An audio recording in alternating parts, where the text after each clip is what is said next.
In this video, we are going to see why some countries have left-hand drive while some have right-hand drive. Archaeological evidence suggests that the ancient Romans may have driven their carts and chariots on the left, and the practice seems to have carried over into parts of medieval Europe.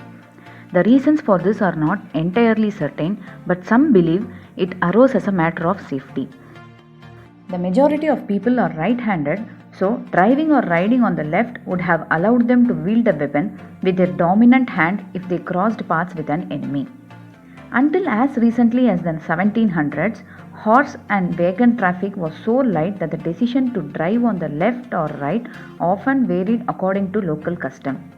Left-hand traffic finally became the law of the land in Britain after the passage of government measures in 1773 and 1835, but the opposite tradition prevailed in France, which favored the right as early as the 18th century.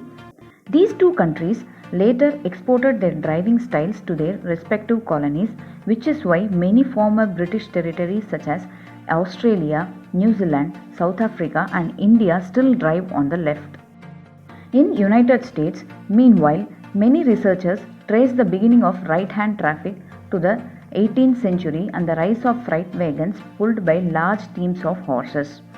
Since these vehicles often did not have a driver's seat, drivers tended to ride on the left rear horse to more easily control their animal team with their right hand.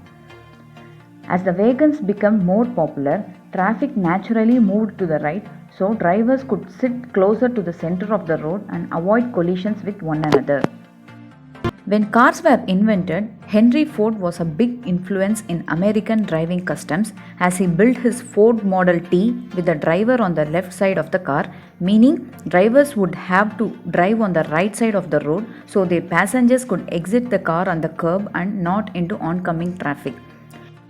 Most countries followed America's lead, such as Canada, Italy and Spain in the 1920s, Eastern Europe in 1930s and Scandinavia in the 1960s. With the rise of the automobile, many countries have switched to the right to fit in with their neighbors. Now, around 75% of the world's nations are right-hand traffic countries and only 25% are left-hand traffic countries, and these left-hand drive countries majorly include British and their colonial countries such as India, Australia, South Africa, Pakistan, Singapore, Thailand, etc. Hope you liked this video. We'll be back with more such videos. Bye-bye.